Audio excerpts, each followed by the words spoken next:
Beaches and Cream Soda Shop at Disney's Beach Club Resort is a delightful step back in time wrapped in pure Disney charm. From the moment you walk in, the old school soda fountain aesthetics set the mood with checkerboard floors, cozy booths, and a nostalgic vibe that feels straight out of a classic beachside diner.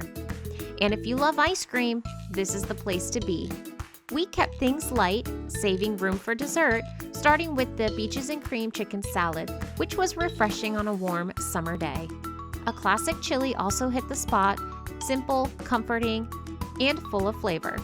The kids were more than happy with their creamy mac and cheese, a familiar favorite done right.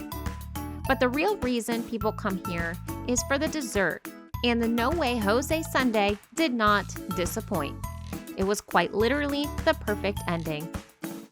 A peanut butter and hot fudge dream featuring chocolate and vanilla ice cream, peanut butter, chocolate, whipped cream, and a cherry on top. Rich, indulgent, and absolutely worth every bite.